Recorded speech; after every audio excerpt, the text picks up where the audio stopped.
Kabajamtoota furdiftoota chaanaala kennaa har'as loojikii maybe paartiin kun paartii dhumaa ta'uu danda'a. Paartii isa dhumaa faalaasii kana walitti deebinee jira. Faalaasiin kenna kan nuti har'a waliin barru fallacy of ambiguity and grammatical analogy kan jedhudha. Faalaasiin kun akka faalaasii kaaniin illee dheeraa miti waan ta'eef gabaabsinee waan ijoo kan waliin barru ta'a. Example isallee tokko tokko wajjin kan laallu ta'a jechuudha. As jalatti fallacy of ambiguity and grammatical analogy kana jalatti faalaasiin kun lama yeroo darbe isinii himee jira. Criteria good argument keessa kan inni violate godhu rebuttal effective rebuttalii violate godha waliin jennee jira. Kanaafuu faalaasiin kun faalaasii lamatu walitti qabamee jira. Walitti dhiyeenya waan qabuuf walitti qabamee jira waan ta'eef isaan kanneen lamaan jala fallacy of ambiguity jalallee sub types of fallacy lama jira. Grammatical analogy jalallee subtypes of fallacy lamatu jira. Kanaafuu akka waliigalaatti mata duree kana jalatti fallacy subtype ta'e afur kan waliin barru ta'a.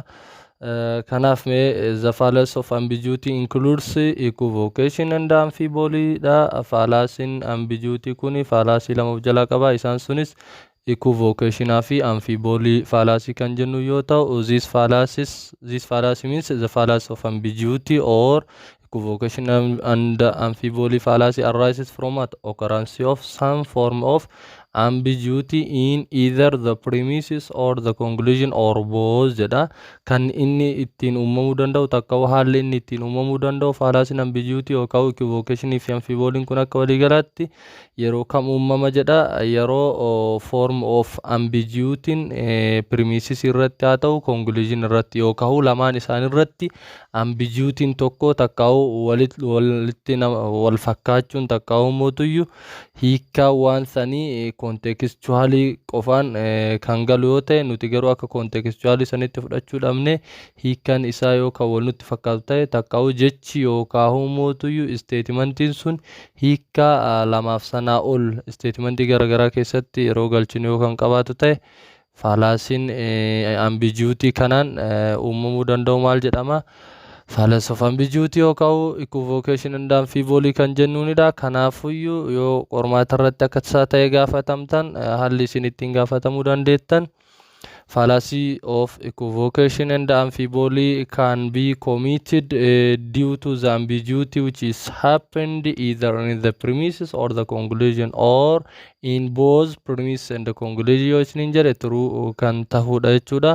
Kanaafuu an expression is ambiguous if it is what susceptible to different interpretations in a given context jedha. Inni kun ibsamni ambiguous kun yoo fakkeenyaaf jechi tokko contextual garaagaraa keessa gaafa seene hiika birallee kennuu danda'e takka qabaachuu kan malu yoo ta'e hiika adda contextual garaagaraa keessatti yoo kan qabaatu ta'e jechi akkasii sun ambiguous word dha. Takka statementiin akkasii sun ambiguous statement dha. Kanaafuu sababa ambiguous statementiin isaa ta'u sababa mootu ambiguous word yookaan phrase illee naa ta'u fallacy'n uumamu fallacy of ambiguity jennaan akkuma maqaan isaa ibsutu. Kana jechuun immoo yookaan equivocation ta'a yookaan mootu maal ta'a amphiboly ta'a jechuudha. Kanaaf when the conclusion of an argument depends on a shift in a meanings of what an ambiguous words or phrases or on the wrong interpretation of what an ambiguous statement, the argument commits a fallacy of ambiguity jennani. Asirraa waa lama laaluu danda'uu qabaanna. When the conclusion of an argument or premise of an argument jechuu dandeenya. Maaliif yookaan premise irratti ta'uu danda'a ambiguity jechaa yookaan himaa kan uumamu yookaan conclusion irratti ta'uu danda'a waan ta'eef kanaafuu yeroo conclusion yookaan premise'n argumentii tokko hiika jecha ambiguous ta'e sanii yookaan gaalee ambiguous ta'e sanii yoo kan jijjiiru ta'e yookaan immoo interpretation ambiguous statement sanii yoo kan jijjiiramu ta'e fallacy'n akka waliigalaatti uumamu fallacy of ambiguity jennaan. Asirraa waa hubachuu danda'uu qabaanna. Yeroo ambiguity wordin takka ambiguity phrase'n conclusion tokko yookaan premise tokko shift kan ta'u taate contextii tokko gara contextii birootti kan different ta'u yoo taate fallacy'n uumamu equivocation dha. Yoo garuu ambiguity'n sun kan inni uumamu sadarkaa statementii yookaan sentensitti kan ta'u yoo taate maaliif jennaan statement jennee fudhachuu qabna. Sentensii jechuudha maaliif waa'ee argumentii dubbachuu jirra. Argumentii mistake qabu dubbachuu jirra waan ta'eef sababa kanaafuu yoo ambiguousin suni kan inni uumamu sadarkaa statementii ta'e faalaasiin sun amfiiboolidha. Yoo inni immoo sadarkaa jechaa yookaan gaaletti uumame ambiguoutiin sun equivocationidha. Garaagarummaa equivocationii fi amfiiboolii asumaan laaluu danda'uu qabaanna. Sadarkaa jechaa fi gaaletti ambiguoutiin uumame equivocationidha. Sadarkaa statementiitti kan uumamu tuyyuu amfiiboolii kan jennudha. Kanaafuu the fallacy of grammatical analogy including grammatical analogy immoo ambiguity lamaan san qaba jenne kunillee lama of jalaa qaba. Isaanis composition division kan jennudha. Argument that commits these fallacies are what grammatically analogous to other arguments that are what good in every respect. Yennani argumentiin kun takkaa'ummotu grammatical analogy yookaan composition of division kan jennu kun kan inni uumamuu danda'u yeroo argumentiin tokko grammatically analog kan ta'u taate. Argumentii kam wajjin? Argumentii gaarii every aspect takkaa'u every respect keessatti takkaa'u kallattii kamiinuu gaarii ta'een yoo grammatically wal kan harkaa fakkaatu ta'e takkaa'ummotu isa wajjin punctuation haa ta'u koomaa of biraa dhabuudhaan haa ta'u rakkina pronoun'iitiin haa ta'u argumentii isa gudii ta'e ka biraa wajjin yoo ka wal nu harkaa fakkaatu ta'e faalaasiin haala saniin uumamu grammatical analogy jedhama. Kanaafuu grammatical analogy faalaasii yookaan composition of division kan inni uumamu yookaan rakkina pronoun'ii ta'uu danda'a. Grammatically pronoun'ichi sun ittiin gale ta'uu danda'a.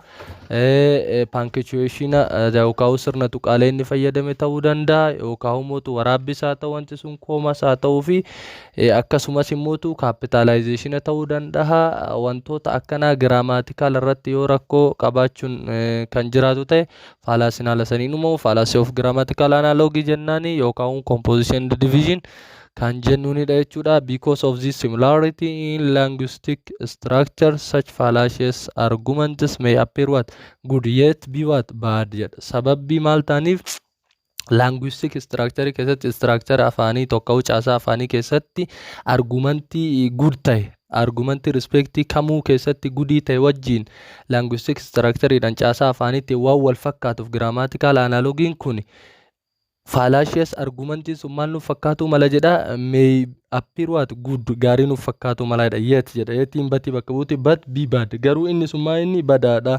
Maal nuuf fakkaate garuu sababa grammaticaliin isaa argumentii gudii ta'e wajjin structure afaaniitiin takka'u caasaa afaaniitiin wal nu harkaa fakkaateef argumentii gaariidha jechuu danda'uu qabaannu. Kanaafuu maal analyze gochuu danda'uu qabaanna nuti gadi buune kallattumaan grammatical isaa sirriidha moo sirrii miti, punctuation inni fayyadame akkamii, akkasumas immoo hiikkaan inni as keessa fayyadame, pronoun inni as keessa fayyadame maaliif dhaabbata kan jedhu analyze gochuu danda'uu qabaanna jechuudha. Kanaafuu leessanii kana jalatti afran amma isinii tuqe kana kan waliin discuss goonu ta'a. Kana jechuun tokkoffaarra kan jiru fallacies of ambiguity dha. Isaan jala kan jiran immoo lamaan arma olitti wajjin dubbanne san equivocationii fi amfiiboolii kan waliin laallu fi akkasumas immoo paartii grammatical analogy jala composition division amma jenne kana kan tokko tokko waliin laallu ta'a. Mee kallattumaan gara fallacies of ambiguity isin dabarsa. Fallacies of ambiguity akkuma reef isinii hiikesan hiikkan isaa kama arma olitti waliin dubbanne sani waan ta'eef kallattumaan gara equivocation type isaa tokkoffaatti isin dabarsa. Fallacy of equivocation occurs when the conclusion of an argument depends on what? The fact that a word or phrase is used either explicitly or implicitly into what? Different senses in that argument. Equivocation kun akkuma reef isinii hime tokko gosa fallacy ambiguity tahee kan inni uumamu yeroo conclusion argumentii tokko wanti inni irratti hundaa'u jecha yookaan gaalee kallattiin haa ta'u al kallattiin implicitly jechuun kallattiidha, explicitly jechuun kallattiidha, implicitly al kallattiidha. Kallattiin haa ta'u al kallattiidhaan argumentii tokko keessatti sensii lama qabaate, sensii garagaraa lama qabaate. Kana jechuun hiikkaa garagaraa lama qabaate. Kontekstii san keessatti hiikkaa garagaraa lama yoo kan qabaate yoo conclusioniin jecha yookaan gaalee kallattiin haa ta'u al kallattiidhaan argumentii tokko keessatti sensii lama yookaan hiikkaa garagaraa lama qabu irratti hundaa'e fallaasiin haala kanaan uumamu maal jedhama? Equivocation jedhama jechuudha. Such arguments are either invalid or what? Have a false premises. In either case they are what? Unsound. Amma asirra wanti hubachuu qabdan such arguments are jedha either invalid ta'uu danda'a yookaan maal jedha have a false premises. In either case they are unsound jedha. Laala faalaasiin equivocation kun kan inni uumamu amma argumentiin keessatti uumamu deductive ta'u asirraa hubatta. Waa'ee validity fi invaliditiin kan evaluate ta'u maali deductive argument. Waa'een soundii fi unsoundummaa kan irratti dubbatamu deductive argumentidha. Kanaafuyyuu kallattimaan argumentiin kun faalaasiin kun deductive argumentii keessatti kan uumamudha. Kanaafuu argumentiin tokko yookaan dursuma maal ulaagaa maalii cabsuu danda'a? Argumentiin duruma ulaagaa validii cabsee invalid ta'e taanaan kallattumaan maal keessa gala? Equivocation keessa gala yookaan immootu ulaagaa validummaa guutee valid ta'ee premisii isaa keessa tokkichi yookaan false ta'u taate valid ta'ee wantichi sun maal ta'a? Unsound ta'a. Kanaafuu argumentiin invalid ta'e yookaan argumentiin valid ta'e unsound ta'e kallattumaan faalaasii equivocationii kana keessa gala jechuudha. Yoo maal qabaate yoo fireesiin takka uumuutuyyuu wordiin inni achi keessatti fayyadamu suni seensii lama qabaate asirra waan tokko hubachuu danda'u qabaattan. Exampiliin guyyaa jalqaba faalaasii chapter 1 introduction maali chapter 5 introduction waliin eegallu ka isinii kenne informal faalaasii jalatti exampilii tokko isinii kenne all plants are woods jedhee jechi plant jettu hiikan isin statementii lammaffaa keessatti qabduu fi statementii tokkoffaa keessatti qabdu gargara isiniin jedhe. Structurally wanti sun correct dha, logically valid dha wanti sun. Garuu maal dhabe yoo meaningii pilaantii sallaallu contextually meaningin pilaantii statementii duraa keessatti fayyadamne woodii bakka buuti isiniin jedhe.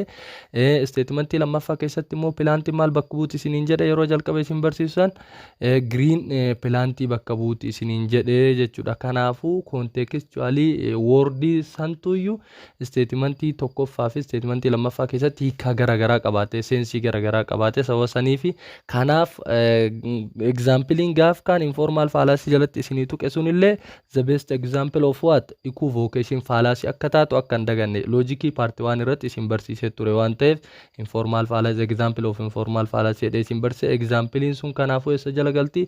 Equivocation fallacy jala galti akka hin daganne isiniin jechuu barbaada. Examplein dabalataa moo maal jedha? Some triangles are obtuse jedha. Whatever is obtuse is ignorant jedha. Therefore some triangles are ignorant jedha. Laala isa duraa keessatti maaliif taphni isarratti taphatamu jira amma jecha obtuse jedhu kana irratti taphatamu jira. Jecha obtuse jedhu kana laala. Some triangles are obtuse jedha. Rogsadoonni muraasni obtuse dha jedha. Amma warri maatisii ni beeytanii obtusein kofa degree 180 qabudha. Acute immootu 190 acute 90 waan ta'eef obtusein immootu 180 kan safarudha. Kanaafuu maal jedha? Triangiloonni takka rogsadeen muraasni rogsadee safarri kofa isaanii 180 ta'edha. Takka umutu kan kofa 180 yookaan degree 180 safarudha jedhe. As keessatti obtusein maal bakka buuti? Angilii bakka buuti. Definition obtuse statementii duraa keessatti. Statementii lammaffaa keessatti garuu maal? Whatever is obtuse is ignorant. Obtuse jechuun kallattii biraatiin ignorantidha jedha. Ignorant jechuun wallaala jechuudha. Therefore some triangles are what? Ignorant. Laala. Amma rogsadeen wallaaladha jechuun hin dandeenya walitti hundeemu jechuudha. Kanaafuu meaningin jecha obtuse jettu statementii duraa keessatti qabdu angilii. Meaningin immootu jecha obtuse jettu isa lammaffaa keessatti qabdu maa inni? The person who didn't educate. Nama baratin takka'u illiteracy persanii bakka buuti.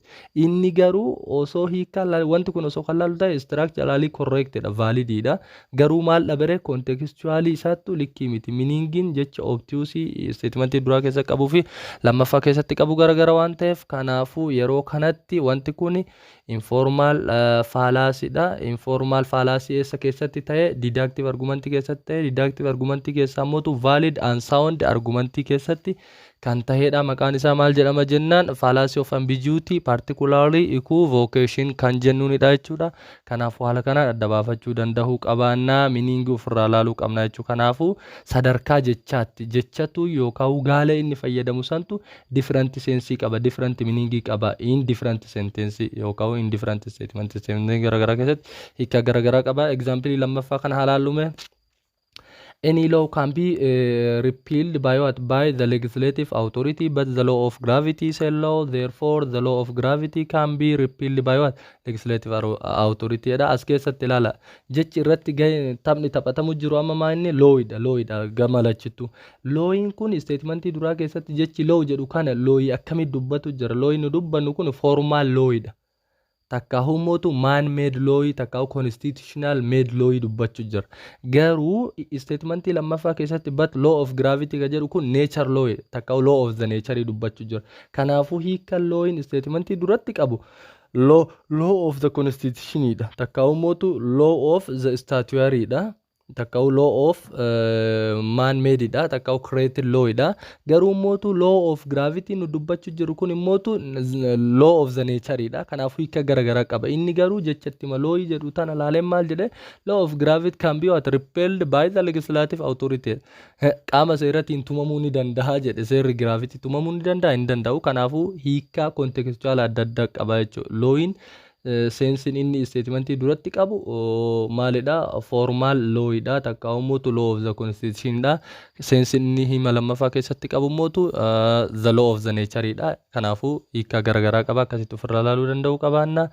examplein itti aanu mootu maal jedha we have a duty to do what is right jedha nuti dirqama waan sirrii ta'e dalaguu qabna jedha we have a right to speak out of a defense of innocent therefore we have a duty to speak out of a defense of the innocent lala statement jalqabaa keessatti right jira statement lammaffaa keessatti right jira taphni eessarratti taphatamu jira jechuma right jedhamu kanarratti taphatamu jira statement duraa keessatti right maal bakka buute correct thing bakka buute waan sirrii bakka buute nuti waan sirrii dalaguu qabnaa jedha hima lammaffaa keessatti mootu paaworii takkaahu kileemii namni tokko akka constitutioniitti fi akka dhala namaatti qabu bakka buuti mirga jechuun faallaa obligationii bakka buuti maal jedha nuti mirga akka mirga shakkamarraa of baafnee dubbachuu takkaahu akka shakkamaan ta'initti dubbachuu mirga qabnaa jedha yoo eeka wanti tokko namni sin shakki yoo yakka tokko raawwatin ati akka nama shakkamaan ta'initti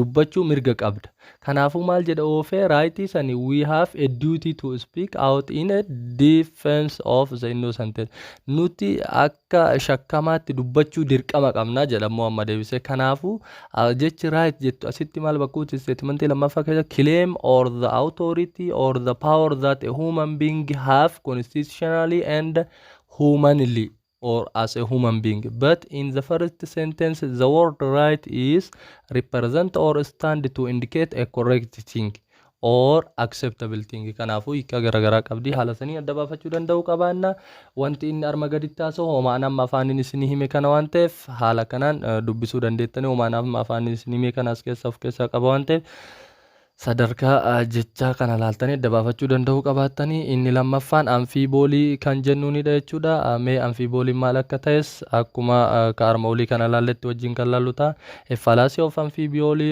occurs when the arguer interprets what an ambiguous statement waan tokko adda baafadhaam equivocation sadarkaa maalitti raawwate jenne sadarkaa jechaa yookaan gaaleetti jenne yoo gaaleen takkaahu jechi sun misinterpret kan ta'u taate takkaahu mootuyyuu mismeaningin takkaahu wrong meaningin jecha saniif takkaahu gaalee saniif yoo kan kennamu taate jenne kun garuu misinterpreting kun kan kennamuuf statementiidhaaf ambiguous statement garuu equivocation keessatti there is ambiguous word or ambiguous phrases but in here in the amphibole fallacy there is the ambiguous statements or there is the misinterprets or giving wrong meanings for ambiguous statements wanti beekuu qabdan achi keessatti jecha yookaan gaalee santuyyuu ambiguousidha as keessatti statementiitu ambiguousidha ka olii keessatti jecha yookaan gaalee saniif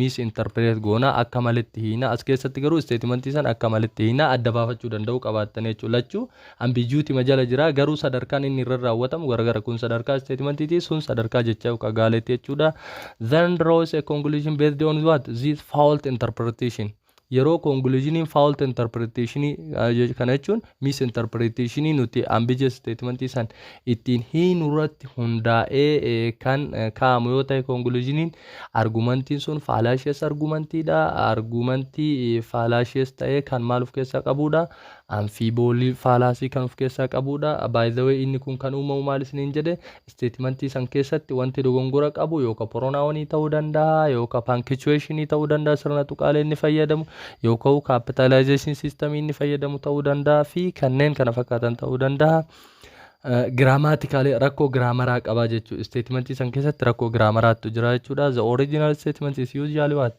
Asserted by someone other than what? The arguer. As keessatti achi keessatti arguerii mataa isaattu jecha saniif hiikkaa hin taane create godha achi keessatti. As keessatti garuu arguerii san osoo hin taane nama biraattu ka argueriin tahintu misinterpret godha sentensii namicha kana. Malee namtichi kun ufii hiika waan ta'eef waan kana akkuma sirriitti hiika statementii san.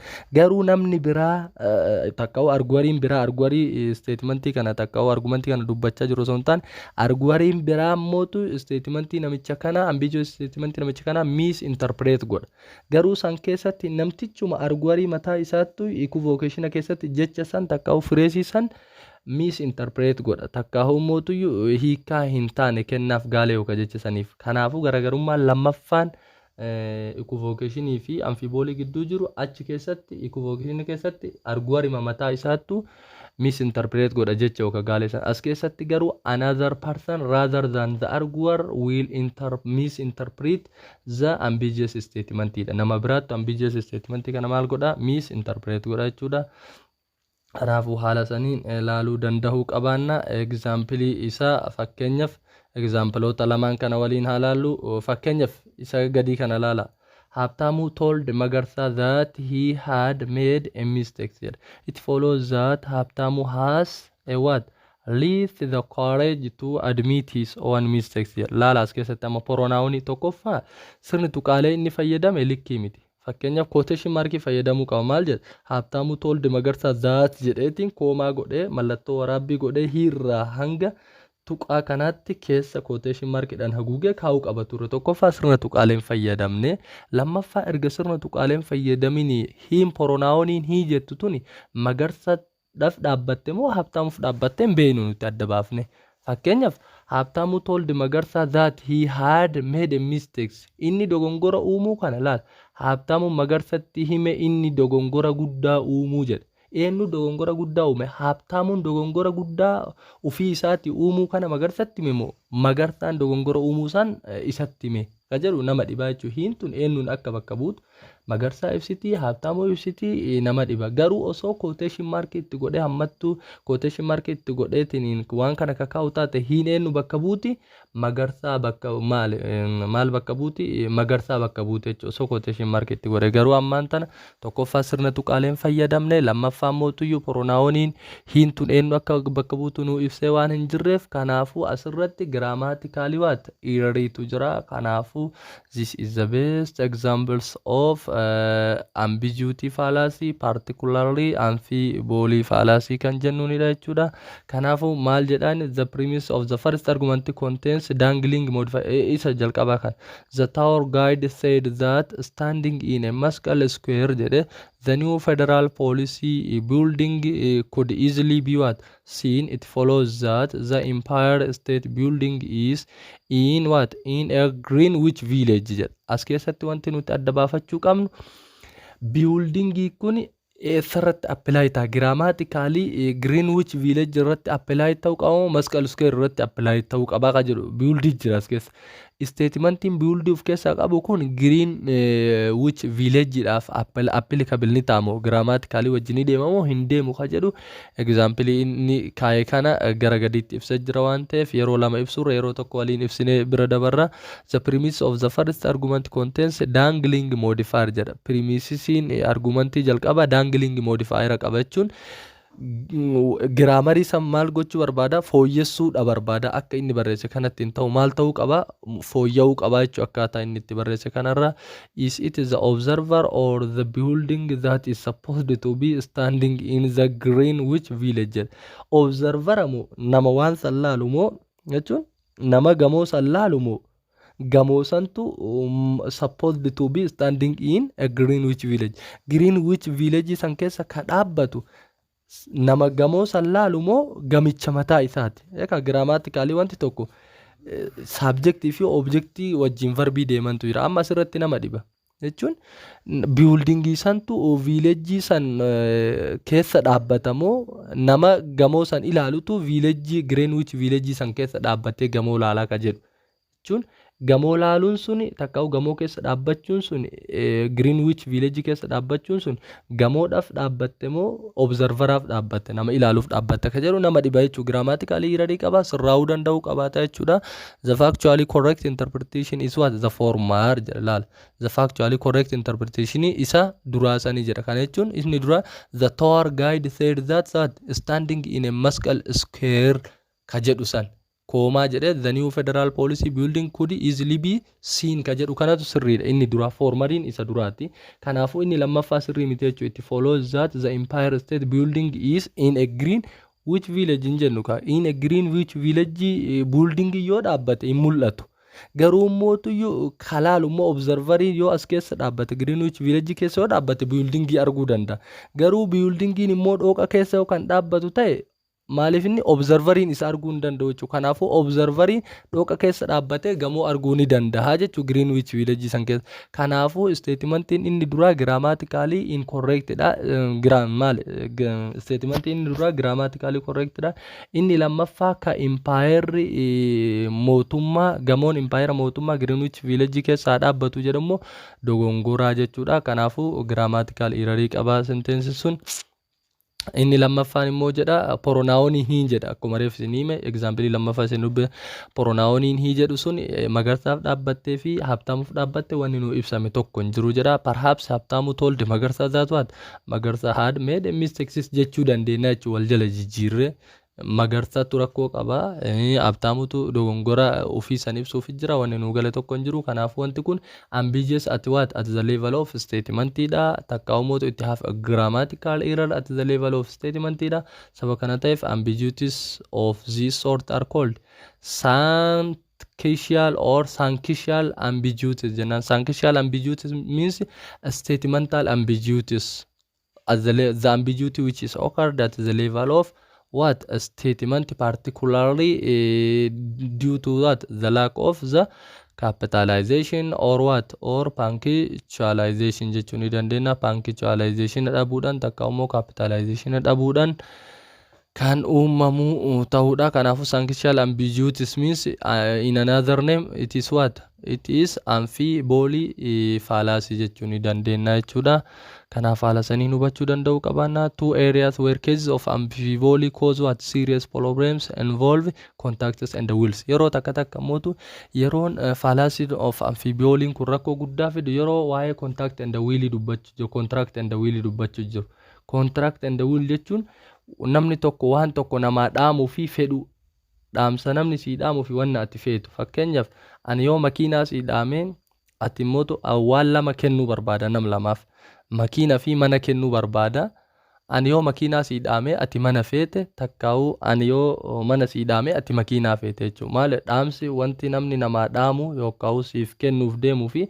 wanti ati feetu yeroo waa'een suni dubbatamu waa'een contract fi wiilii yeroo dubbatamu fallacy amphibole kun rakkoo guddaa fida mee waliin kan laallu ta'a jechuudha example armaan gadii kanarratti waliin laalla Mr. Zannabu jedha Mr. Zannabu stated that in her will that la Mr. Zannabuun tun ibsitee jirti fedhii isii keessatti yaadan niyyaadhan jechuudha niyyaa isii keessatti ibsitee jirti I leave my house ani mana kiyya gadhiisee and my clothes to lamma and mangistu jet ani mana kiyyaa fi uffata kiyya lammaa fi mangistuudhaaf gadhiise jet kamiif akka gadhiiftan himne garuu laal wanti isiin gadhiifte illee lama maaliif manaa fi uffata takkaa'u manaa fi konkolaataa haa jennu wanni isiin gadhiifte illee lama contract wanti isiin goote lama namni isiin gadhiifte filne lammaa fi mangistuuf garuu mootu lammaaf maal akka dhiifte fi mangistuuf maal akka dhiifte nuun himne mangistuudhaaf kiloozii dhiifte tiniin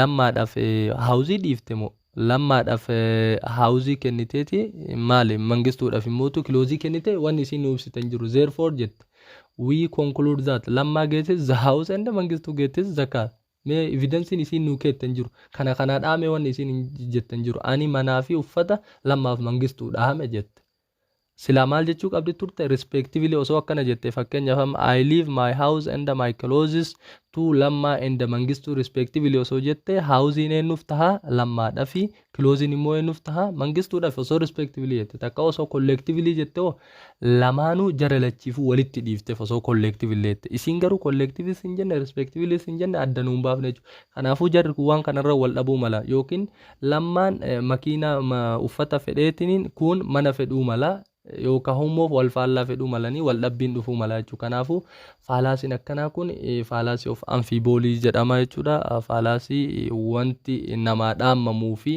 namni dhaammamuuf sun adda hin bahin wiilii fi kontiraaktii yoo kan ifa hin taane taate rakkoo guddaa uuma jechuudha. Yeroo baay'ee ni argita wantoonni akkanaa namni nama wal lolchiisu yoo fedhe dhaamsa akkanaa kana namaa dhaama jechuudha. Garuu dhaamsa namaa dhaamusa adda baasee ebaluuf kana jechuu danda'uu qabaata jechuudha. Kanaafuu inni kun maal jedha in the first example the conclusion obviously favors Lammaa. Conclusioniin Lamma irratti hundaa'e maaliif Lammaadhaaf maal kenne mana kenneef ka manaa fi uffata keessa kaarii amma dogongoreetti asitti dabale malee ka isiin dhaamtu kilooziidha. Kaarii irraa dhaamsuu dandeettan isin kiloozii bakka buuftanii waa kiloozii dubbachuu jira waan ta'eef dogongoraan kaar jedhee waan ta'eef bakka kanatti kaarii hin dhaamsitanii kiloozii fudhattanii jechuudha. Kana maaliif arma olitti waa kiloozii dhaamte waan ta'eef laala makiina manaa fi uffata keessaa kamtu caala Lammaadhaaf maal akka argatu godhame haawuzii garuu isiin hin dhaamne mootuyyuu. Conclusion kana jira. Kanaaf conclusion eenyuun jaalata as keessatti Lammaa jaalata ka. Osoma isiin Lammaadhaaf hin dhaamin takka respectively osoo hin jedhin Lammaaf mana kenne magarsaaf maal kenne uffata kenne. Conclusion duraa kun eenyu jaalata jechuudha. Lammaa kan jaalatudha takka Lammaadhaaf gaarii kan yaadudha. Mangistuu is almost certain to what argue the gift of the clothes and the house should be what shared equally by her or Lammaa jedhila. Kanaafuu ammaan kun Mangistuun uffata argate kun bar giiftiin isaa uffata ta'e kun maal fedha manni sun akka isa wajjin qoodatu Lammaan takka mootu ishee wajjin qoodatu fedha. Maaliif haadhuma mana kana dhaamte wajjin anaa uffataatu nagahee ana uffata qofaan nagahee takkii mana atirraa qoodadhu malee mana guutuu isiin dhiisin yookaan qooduu qabaa mana jedhee argumentii biraa itti uumuu danda'a jechuudha. Kanaafuu Mr. Zannabuu could have what avoided that dispute lola kana dhaabuudhaaf maal gochuu qabdi turte by adding either respectively tartiiban osoo kan jettu taate jechi kun adda baasa waan ta'eef qabeenya kana yookaan collectively to what the end of the sentence itti dabaluudhaan sirreessuu qabdi. Kanaafuu grammatically error qaba waan irraa hafee jira jechuudha. Statement guutuu miti. Amphibole differs from equivocation in two important ways. Laala kuno. Amphibole fi equivocation in finne waan ta'eef garaagarummaa isaa kanaan ofirraa xumurra. First tokkoffaa equivocation is always traced an ambiguity in the meanings of what word or phrase. Laala. Equivocation kun kan inni uumamu jenne ambiguity hiika sadarkaa jechaa fi gaaletti ta'uun kan uumamudha jenne. Whereas what amphibole involves sequential or statemental ambiguity in a statement level jechuudha. Kanaafuu yoo ambiguity sun sadarkaa statementii kan uumamu ta'e akkuma dura isin hime maal jenne amphibole yoo sadarkaa jechaaf gaaletti uumame mootu equivocation kun garaagarummaa tokko garaagarummaa lammaffaa second difference is what amphibole usually what involves a mistake made by the arguer in interpreting an ambiguous statement made by what by someone else. Laala as keessatti ambiguous statementiin kun amphibole keessatti kan inni hiikamuun takka kan dogongoraan hiikamu arguarii san osoo hin taane nama biraa ka arguarii saniin ala tahetuyyuu statementii ambiguous ta'e kana akka maletti interpret godha. Garuu whereas the ambiguity in equivocation ambiguity equivocation jiru sun immoo typically the arguer's own creation matama isaatiin innummaan maal ambiguity jecha takka ugaalee san uume maal keessatti equivocation keessatti. Kanaafuu kana durallee isin hime waan ta'eef garaagarummaan kun lamaan likkitti qabachuu danda'u qabaatanii qormaata keessanillee paartii ni jiraata jennee paarsantii 75 fi sanaa ol yaadamuudha waan ta'eef haala kanaan qabachuu danda'u qabaatanii. Is this distinction are what kept in mind yoo garaagarummaa kana sammuu keessatti qabatte it usually what easy to distinguish or differentiate amphibole from what equivocation. Occasionally however the two fallacies occur together. Fallacies kun lamaan yeroo takkas uumamuu ni danda'a as the following examples illustrate. Laala adda baasuu ni dandeetta garaagarummaa kana qabachuudhaan garuu yeroo takka darbee walirratti illee faalaasii kana lamaan argumentiin qabu jiraachuu mala jechuudha. Example gadii kana haalaallu jedha. The Great Western Cookbook recommended that we serve the oysters when thoroughly stewed. Apparently the delicate flour is enhanced by the intoxicated conditions of the dinner cell. Lala as keessatti waan inni haasa'u lachuu bakka takkatti argame. First it is unclear whatever stewed. Jechi stewed jettu tuni hiikan isii maal akka ta'e tokkoffaarratti hin ibsamne. Ibsamuu dhabuun jechi kun hiikan isii ibsamuu dhabuun maal akka agarsiisu asirraa hubachuu danda'u qaban. Yoo sadarkaa jechaatti wanti sun ambiguitiin sun kan uumamu ta'e maal jenne reefu equivocation jenne. Yoo inni immoo sadarkaa statementiitti uumame mootu maal waliin jenne fallacies of amphiboly jenne waan ta'eef refers to what oysters or to the dinners jedha. And so the argument committed lala jechattiin stewed jettu tun hima isii wajjiinuu waan isiin bakka buutu nuun galle. Maaliif jechi stewed bakka lama jirtu waan ta'eef bakkuma tokko jirti. Jechattiin stewed jettu tun waan isiin bakka buutu nuun galle. Oysters bakka buuti moo diinara akka isiin bakka buutu nuun galle jechuudha. Statementii kana guutuu jijjiiruu dandeetti. Yoo hiika diinarii bakka buutanii jijjiirti, yoo hiika oysters bakka buutanii jijjiirti. Kanaafuu argumentiin kun kallattii kanaan kallattii jecha stewed jettu tanaan jecha stewed tun oysters ta'uu diinarii ta'uu nu ibsuu dhabuudhaan amphiboolii ta'a. But if stewed refers to the oysters, it means yoo oysters kan garsiiftu taate it means cooked jechuudha. Kanaafuu cooked buukiin amma as keessa ni jirti. Kanaafuu stewed asitti bakka buute cooked erga achitti bakka buute if it refers the dinners it means what intoxicated. Yoo mootu dinners bakka buute intoxicated dha hiikkanisi. Yoo oysters bakka buute cooked dha. Kanaafuu yeroo kana amma jechatu sensii lama qaba, different two sensii qaba. Yeroo oysters ta'e cooked ta'a hiikkan isaa, yeroo mootu dinners ta'e hiikkan isaa intoxicated ta'a. Kanaafuu yoo jechi sadarkaa jechaatti ambiguitiin sun uumamee sensii garaagaraa lama qabaate kallattii kanaan maal ta'e equivocation fallacy ta'e. Kallattii oliitiin immoo jechummaan tokkichi stewed jedhu suni statementii san guutuu waan inni bakka bu'u takka waan inni ibsu wallaaluudha. Yoo kanu harkaa jijjiiru ta'e takka grammatically yoo sirrii ta'uu baatu taate amphiboolidha. Kanaafuu kun the best examples which have both equivocation and amphiboly at the same time jennaani example kana likkitti adda baasuu danda'u qabaatan example akkanaatii fi kanneen kana fakkaatan yoo yeroo qabaanne gara boodatti kan waliin dalagnu ta'a. Inni itti aanu gabaabsineetuma walii himna waan ta'eef fallacies of grammatical analogidha. As jalallee lamatu jira waliin jenne compositionii fi divisionii jenne jechuudha. Compositioniin kan inni ibsamuu danda'u wanti tokko amala akka waliigalaatti dura woolii himna. Amala wooliin qabu tokko himne ergasii amala mootuyyuu waan qeenxee ta'e tokko waan kompoonantii waan woolii ta'e sanii fudhannee wanni kompoonantii waan woolii sanii ta'e takka elementii waan woolii sanii ta'e waan wooliin qabu san dirqama qabaatuu qaba jennee kan ibsinu ta'e composition jennaan jechuudha. Derive godhaa yookaan deemnu ta'e jechuun waan wooliin qabu derivatiiviin isallee qabaachuu qaba, waan generaliin qabu derivatiiviin isaa qabaachuu qaba kan jedhanidha. Fallacy of composition is committed when the conclusion of an argument depend on erroneous transference of what attribute from the parts of something onto the whole. Kanaafuu in other words the fallacy occurs when it is argued that because the parts have a certain attribute it follows the whole. Partiin tokko takka specific partiin tokko attribute yookaan amala wayii qabaate amala isaa sanii maal hordofuu qaba dirqama follows the whole has what that attribute to whole illee maalidha amala san qabaachuu qaba yookaan jedhaniin taate yeroo tokko compositionii kun haasti generalizationidha walitti dhiyaata. Specific irraa gara maalii deema gara generalii deema. Amala warri particulari ta'e tokko qabu particulariin sun yoo woolii saniif elementii kan ta'u taate waan warri elementii qabu sun woolilleen dirqama waan san qabaachuu qaba wanti sun achi keessaa bahe waan ta'eef jedhanii yookaan ibsan taate composition jennaan the situation in such that the attribute in a question cannot be what legitimately transferred from parts to the whole. Sila akka sirrii isaa legitimately amalli sun part irraa gara woolii hin deemu ture. Garuu dogongoraan fallacy kana fayyadamuudhaan amala partii waan sanii qabu woolillee ni qaba jedhanii yookaan dubbatamu ta'e. Fakkeenyaaf each player on this basketball team is what an excellent athlete jedha.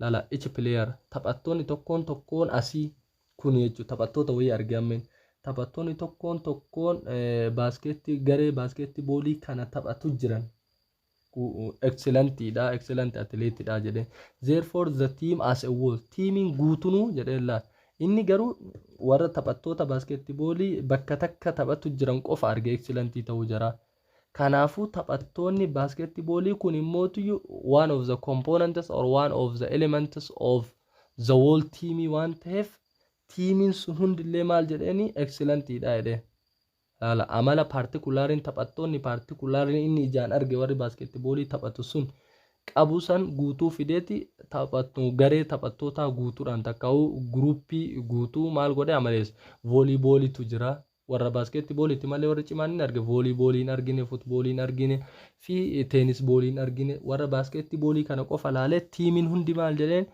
tiimiin taphaa hundi takka'u tiimiin guutuun excellent dha jedhani kanaafuu inni kun dogongora jechuudha amala particulariin qabu wooliin dhabuu danda'a waan ta'eef kanaafuu wanti isin beeku qabdan kun particularla gara woolii akka deemu akkas generation sanii wal dhiyaata each atom in the piece of the chalk is invisible takkaan adda addatti baasee ilaale dura takkaan atomii xiqqootuun maal jedhee atoomiin xiqqoon chookiituun hin mul'attu jedhee therefore the chalk is invisible dhuguma wanti tokko amma yoo kan caccabaa deemu ta'e chookiin tokko hammi visibility isaa xiqqaataa deema garuu shookiin sun guutuun isaa hin mul'atu yeroo inni dura fuudhu shookiin guddaadhaan ni mul'ata garuu shookii caccabsee atomii xiqqootti deebisee atoomiin xiqqoon sun yoo itti mul'achuu didde shookiin maan guutuun yoo hin mul'atu jedhee wanti kun dogongoraa faalaasidha jechuudha.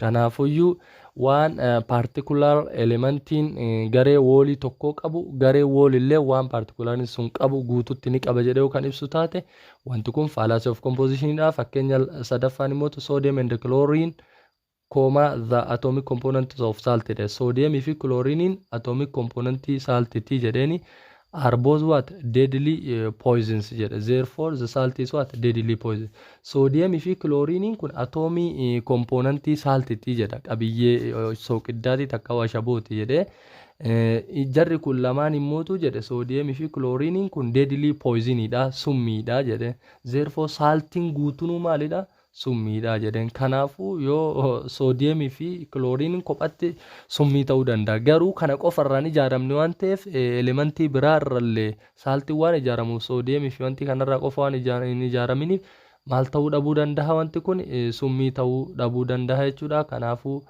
haala kana laaluu danda'uu qabaanna wanti tokko particular la gara woolii deemuu danda'u qabaata waa'ee compositionii fallacy ilaaluudhaaf lammaffaa mootu amala wanti tokko gaaf adda bahe qabu wooliin inni keessaa bahe sunillee guutuun ni qaba yoo kan jennuun taate wanti sun fallacy of compositionii dha.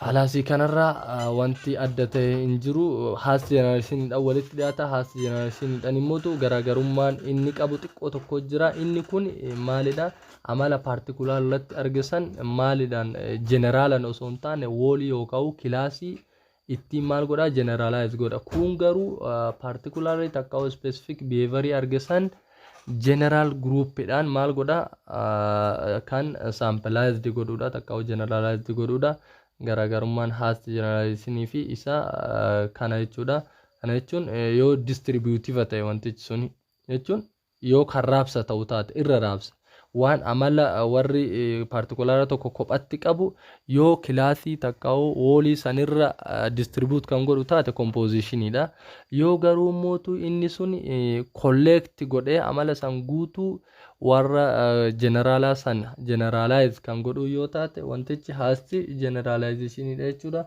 kanaafuu jara kana lamaan iddoo kanatti adda baafachuu danda'u qabaatanii asitti bakka haasti generalization jedhu kana garaagarummaa isaa statementii kana keessa dubbiftanii adda baafachuu danda'u qabaatanii jechuudha maal jedha inni if this fallacy is jedha gara olii kanatti deebitanii dubbisuu dandeettan the only time the confusion is possible when the wall is what a class such as class of people in a city or the class of the trees in a forest yoo ta'e wantichi yoo kilaasii ta'e akkasumas immoo parties are what the members of the class yoo kan taatu taate fallacy haala kanaan uumamumaa inni composition. In such case, composition proceeds what?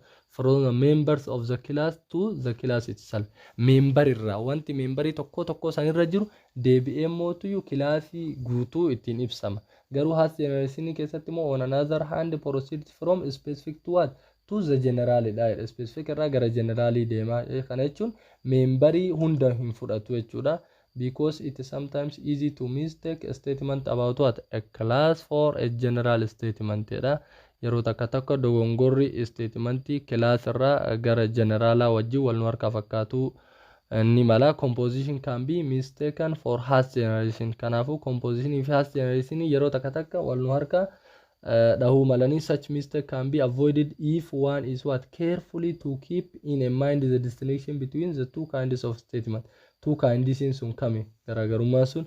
This distinction falls back on what? Difference between the collective and the distributive prediction of an attribute. Lala as generation fi composition fallacy garagarummaa takka qofa qaba. Garagarummaan takkittiin jiru sun attributing suni collective predictive dha moo distributive predictive dha. Yoo attributing suni distributive predictive kan ta'u taate wanti has generation dha. Yoo mootu collective predictive kan ta'u taate kallattumaan composition fallacy jala gala. Kanaafuu haala kana adda baafachuu danda'uu qabaanna. Garaagarummaan isaanii predictive sun collective dha moo distributive dha jettanii adda baafachuu danda'uu qabaatanii dhugaaf soba irratti ilaala kana isin gaafachuu danda'uu mala. Exampleota as jala jiru takka takkaan laaluu dandeettanii ka dabalatas. Kanaafuu kallattumaan fallacy isa dhuma division kan jennuun kanaan kan itti fufnu ta'a. Fallacy of division is the extract reverse of what? Composition or the exact reverse of composition jennaani. Faallaa composition amma isin barsiisite as composition goes from parts to whole, division goes from what? From whole to parts. Kanaafuu fallacy division kun faallaa composition yookiin hash generalizationiti. The fallacy is committed when the conclusion of an argument depends on the erroneous transfers of what? The attribute from the whole or class onto the parts or members. Suni maal jenne composition distribute predictive member irraa gara maalii deemu jenne whole yookaan class jenne. kun immoo fallaasanii distributive predictive whole yookaan class irraa gara part yookaan memberii kan deemudha. Example isa jala jiru kana wajjin laallee kan waliin xumurru ta'a. Kanaafuu example kana jalatti waan jedhu fallaasanii salt is non poisonous compound jedha. Salt non poisonous compound dha. Compound summii hin maddisiifnedha. Therefore it is component elements sodium and chlorine are non poisonous. Faallama composition jala jiru sani saltin takka'u ashaboon compound summii hin maddisiifnedha. Kanaafuu componentiin isaa sodium fi chlorine kunillee summii hin qaban jedha. Maybe qabaachuu malan isaan kophaa isaaniitti yoo adda adda ba'an. Inni lammaffaan the Royal Society is over 13 years old jedha. General Merid Hussein is a member of the Royal Society. Therefore General Merid Hussein is over 13 years old jedha. Lala Royal Society kun nama waggaa 300 jedha. General Merid Hussein kun immoo memberii Royal Society jedha. Kanaafuu memberii Royal Society ta'uun immootu namtichi kun nama amata 300 ta'uu dhabuu danda'a. Kanaafuu maalirraa gara maalii deeme whole attribute yookaan distribute prediction whole irraa yookaan class irraa gara maalitti deeme gara partitti deeme jechuudha. Kanaaf in each case the attribute designated respectively by what terms non poisonous and over 13 years old dha. Kanaafuu jara kanaan kan maal ta'edha? Distributive predicting whole irraa gara partitti kan deemedha jechuudha. Garuu illegitimately transferred from the whole or class onto the parts, but legitimately it is not. Legitimately takkaa'u mootu karaa sirriitiin silaa akka san ta'uun qabu ture. Example lammaffaan immoo this piece of chalk has mass. Piece of chalk tun hanga qabdi jedha. Therefore the atoms that compose this piece of chalk have what? A mass jedha. Lala piece of chalk maatii qaba. Kanaafuu immoo jedha atoms that compose this piece of chalk. Atomiin compose wanti piece of chalk tana takka'u chalk xiqqoo tana oomishte takka'u uumtellee maal qabdi? Maasii qabdi jedhee ibsee maasii dhabuu dandeetti waan ta'eef kanaafuu legitimately wanti kun sirrii ta'uu dhabuu danda'a. Haalli inni whole irraa takka'u mootuyyuu class irraa gara partii ittiin deeme sirrii miti. Kanaafuu kallattumaan partii kana irra xumuruu qabna jennee waan muddamneef wanni isiniin galle yoo jiraate yeroo muddamnee takka'u sardamnee irra dabarre kana partiin isiniin galle jiraachuu mala kallattiidhaan ta'e alkallattiidhaan chaanaala keenya Oromoo Tech kan jedhu irratti gaaffii isin dhibe barreessitanii nu gaafachuu ni dandeettanii. Akkasumas immoo yeroo itti aanu gaaffilee chaaptara 5ffaa waa'ee faalasii kanaan wal qabatan kan waliin hojjennu taha. Akkasumas kallattumaan gara chaaptarii 4 deemnes barnoota keenyas kan itti fufnu ta'a. Galatooma.